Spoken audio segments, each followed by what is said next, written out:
दोस्तों, basic Indian education में आप सभी का स्वागत है। नमस्कार। हम चाह रहे हैं कि आप सभी लोग खुशी से होंगे, अच्छे से होंगे, भगवान अच्छे रखें। आज हम लेकर के आए हैं अलंकार। अलंकार से ही खुद समझ रहे होंगे कि अलंकार एक शोभावान चीज होती है। अलंकार दो शब्दों से मिलकर बना है, अलम और धनकार।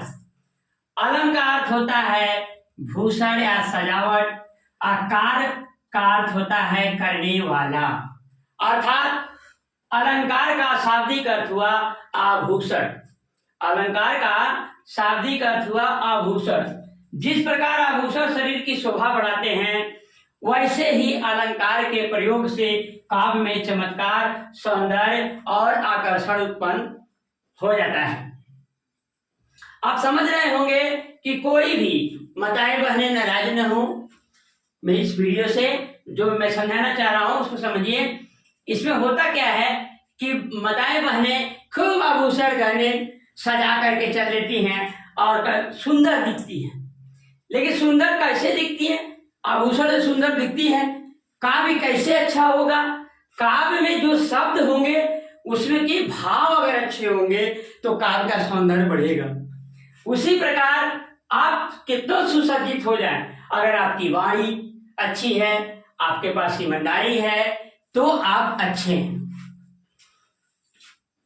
इसमें जिस प्रकार आभूषण शरीर की शोभा बढ़ा देते हैं, वैसे ही अलंकार के प्रयोग से काव्य में चमत्कार, सौंदर्य और आकर्षण उत्पन्न हो जाता है।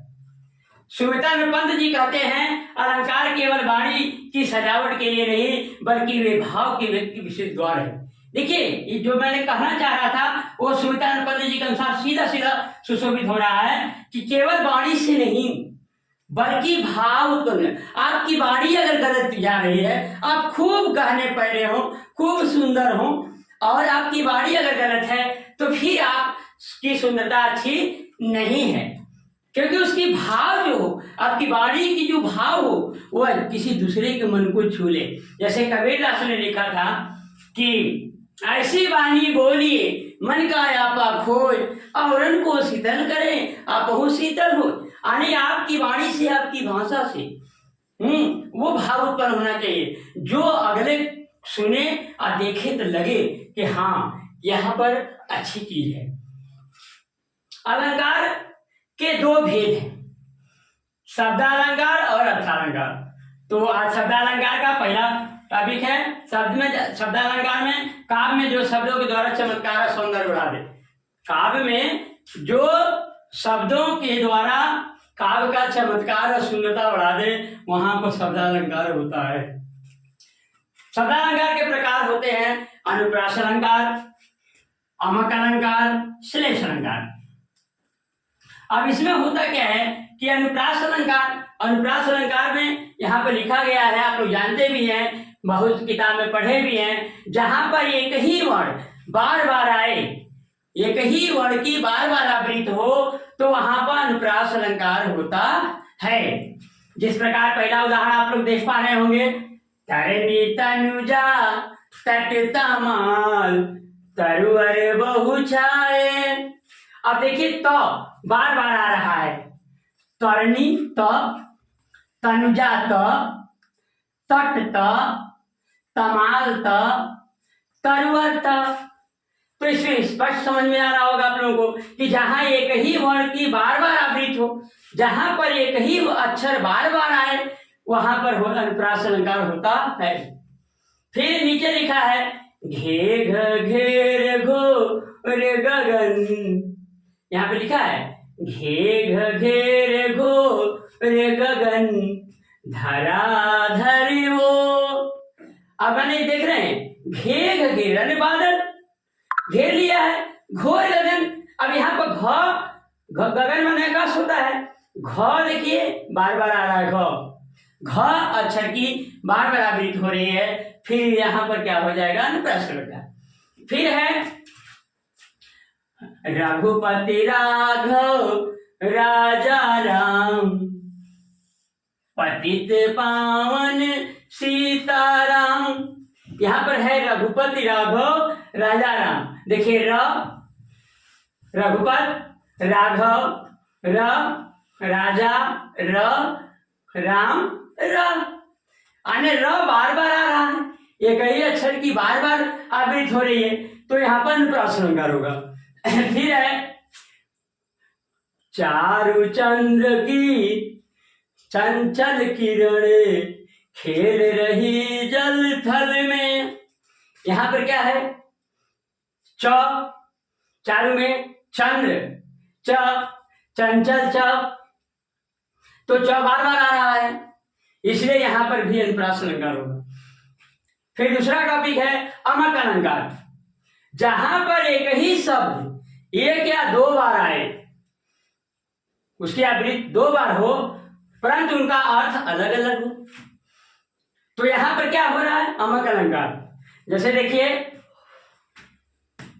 कनक कनक ते सौगुनी मादकता अधिकार, वाह खाए बौरात जग वाह पाए बौराय। अब देखिए कनक, कनक है, कनक माने सोना। फिर कनक है, कनक माने धतूरा।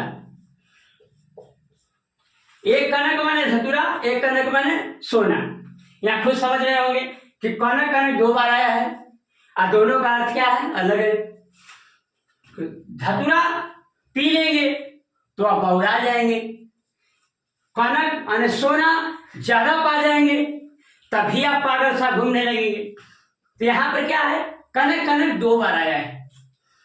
फिर उसी तरह है नीचे दूसरे उदाहरण देखिए, काली घटा का घमंड घटा, काली घटा का घमंड घटा। अब काली घटा देख रहे हैं, यहां पर घटा दो बार आया है, काली घटा है, काली घटा घेरे आई बादल, होता है ना, उसी प्रकार घेरा हुआ है। फिर इसका घमंड क्या? घट गया, अनेक कम हो गया। काली घटा का घमंड क्या हो गया? कम हो गया। फिर यहां पर है तीसरा, लाल चेहरा है नहीं फिर लाल किसके। यहां पर क्या है? चेहरा कैसा है? लाल है। चेहरा कैसा है? लाल है। यानी कलर बता रहा है, रंग का क्या बता रहा है? कलर बता रहा है, लाल है। और यहां पर क्या है? एक लाल, लाल माने बेटा, लाल माने बेटा। क्लियर स्पष्ट हुआ? एक लाल जो है कलर है, रंग है, और एक लाल माने बेटा है। तो यहां पर दो लाल आया है, लेकिन दोनों का अर्थ अलग अलग है। चौथा में है, सोना कितना सोना है सोने जैसा मेरा मन। यहां पे देखिए सोना है और कितना सोना है। सोना का मतलब सब कुछ समझ रहे होंगे। एक सोना है, एक गोल्ड है, और एक सोना है। सोना सुंदर, सोना कितना सुंदर है, सोना कितना सुंदर है। यहां पे लिख रहा है सोना कितना सोना है सोने जैसा मेरा मन। अरे मन की तुलना कर रहा है, और वैसे ही मेरा मन भी है। तो इसी प्रकार अमक अलंकार के इससे आप लोग स्पष्ट समझ पाएंगे कि एक ही शब्द एक या दो बार आए, परंतु उनका अर्थ जो होता है अलग होता है। तीसरा श्लेष अलंकार, जहां पर एक ही शब्द एक बार आए परंतु उनका अर्थ अलग अलग होता है, वहां पर होता है श्लेष अलंकार। जैसे यहाँ पर आप लोग देख पा रहे होंगे, रही मन पानी राखिए बिन पानी सब सोन, पानी गए न उबरे मोती मानुष चून। अब यहां पर देखिए रहीमन का ये दोहा है, यहां पर पानी है। देखिए पानी शब्द आया है। एक पानी का अर्थ आप लोग अच्छी तरह जानते हैं कि जल होता है, अच्छी तरह जानते हैं आप लोग कि जल होता है। एक पानी का अर्थ क्या होता है? इज्जत, इज्जत या सम्मान, इज्जता सम्मान। फिर पानी का मतलब होता है, अरे आप देखते हैं, आप उसमें पानी चढ़ाया जाता है, चांदी का पानी चढ़ा, सोने का पानी चढ़ा दे तो क्या होता है? चमकना। क्या होता है? चमकना। पानी कितने अर्थ हुए? 3। पानी माने जल, पानी माने इज्जत और सम्मान, पानी माने चमकना। अब यहाँ पर क्या है, सीधे आप लोग समझ पा रहे हैं, रहमत पानी राखिए, यानी रहीमदास जी कहते हैं कि मेरी इज्जत रखिए, बिन पानी सब सुन, बिन पानी सब सुन। इज्जत अगर मेरी चली गई तो सारा किया दिया मेरा बेकार हो जाएगा। आप पानी गए न उबरे मोती मानुष। तो आप लोग पानी के 3 अर्थ समझ रहे हैं। जहां पर एक ही शब्द बार बार आए परंतु उसका अर्थ अलग अलग है। दूसरा है चरण धरत चिंता करत चितवन चारहूं ओर, सुबरन को खोजत फिरत कभी व्यभिचारी चोर। अब यहाँ पे देख लीजिए 3 लोग आए हैं।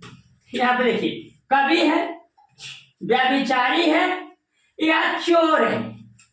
ये तीनों लोग क्या खोज रहे हैं? सुवर्ण को खोजत फिरे, सुवर्ण को खोजत फिरे कभी व्यभिचारी चोर। अब देखिए, कभी यदि होगा, यदि कभी होगा तो सुंदर अक्षर खोजेगा, सुंदर वर्ण। कभी होगा तो सुंदर वर्ण खोजेगा। अब व्यभिचारी जो दुष्ट किस्म के लोग होते हैं, जो भोग विलास वाले होते हैं, वो क्या खोजेंगे? व्यभिचारी। व्यभिचारी जो लोग होते हैं ये क्या कहते हैं? सुंदर, सुंदर वर्ण वाली स्त्री खोजेंगे। क्या खोजेंगे व्यभिचारी लोग? सुंदर वर्ण वाली स्त्री। और फिर क्या है? चोर। चोर क्या खोजेगा भाई? सोरन माने यहां पर क्या है? चोर जो है वो चोर सोना खोजेगा। क्या खोजेगा? सोना। तो इस प्रकार सोरन का कितने अर्थ हुआ? 3 हुआ।